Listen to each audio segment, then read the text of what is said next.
Hey there, property leaders.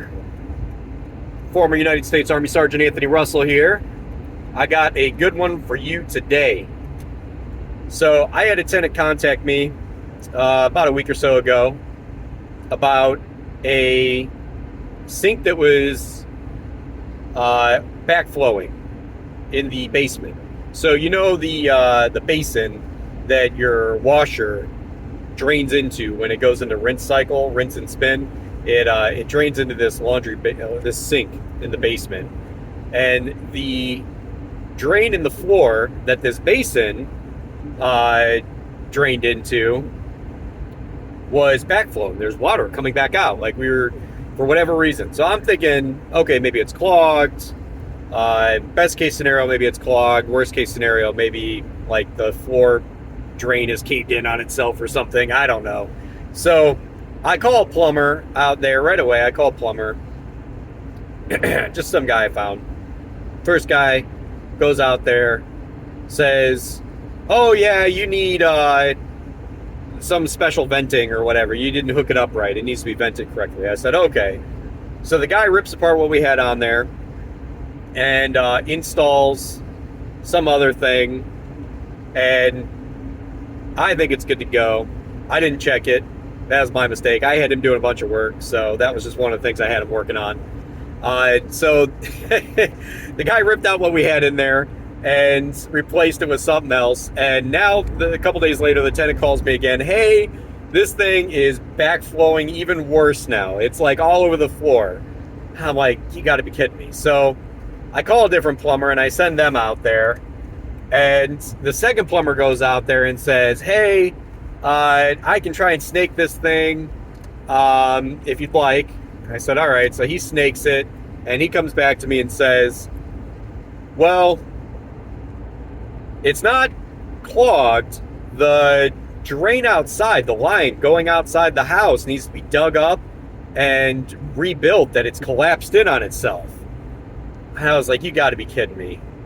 And I'm asking the guy, I said, I don't think that's the case, because if that were the case, then we would see it somewhere else in the building. Like nothing else in the building backflows. It's just this one drain in this one spot. It's a 4-unit building, and we don't even have, we have 2 basements in that building, and the other basement, their laundry unit works just fine. It's just this one side, the one drain on this floor is backflowing. So, try it again. Called another plumber. This time I said, all right, we're just going to try and get this resolved the right way by people that absolutely know what they're talking about. So I called this like holy shit restoration rehab company in the area. Like, if they don't know what's going on with it, then I mean, I'm just going to have to get in there and do it myself at this point. So I call this company and have them go out there. And they said, well, I got good news for you. It's not clogged, and the pipe isn't collapsed in on itself.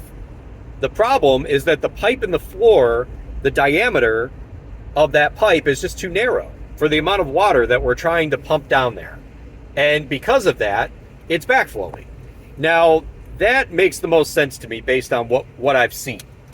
So what I've seen is that water will go in, and if it goes in at a reduced rate, that it doesn't backflow. And if we pump a ton of water down there, it backflows. So a narrow diameter pipe makes sense to me. So I asked this guy, okay, well, how can we fix this? And he says, well, what you need to do is break out about 15 feet worth of floor and put a new pipe in there. And it's going to cost around $5,000 to do it. So I'm thinking to myself, okay, $5,000 to make it so a pipe on the floor in a basement doesn't backflow. And it just didn't sit right with me. I told the guy that's probably not going to be the right answer. I don't want to do that. And he said, okay. So I'm sitting here thinking about this all day while I was at work. I'm like, how can this be such an issue? I'm trying to think of a way to fix it.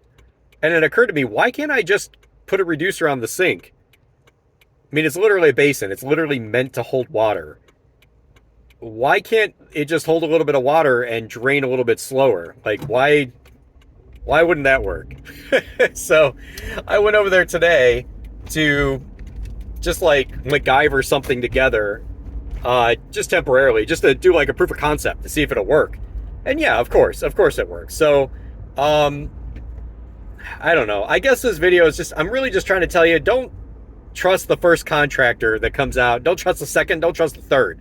Get out there and use your brain a little bit sometimes. Like when we first started doing this, and I started getting enough money to actually hire contractors, be able to hire contractors. A lot of times, I would take them at face value. I'd say, well, that's what the guy said. He's the plumber. He's the one that knows what he's talking about.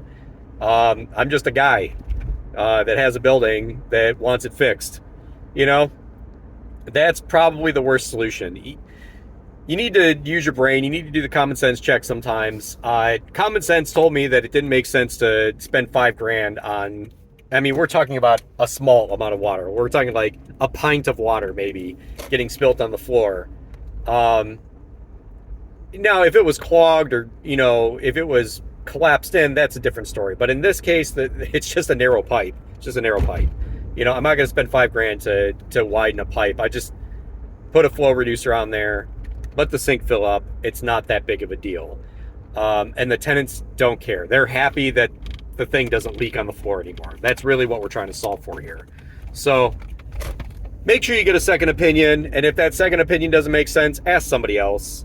I resolved this today just by being able to say, how would I fix this if I couldn't call somebody? And that actually worked out today. So use your brain. It doesn't always have to be the most expensive option to resolve something. All right, property leaders, that's all I got for you today. Get out into those buildings and find something to fix, huh?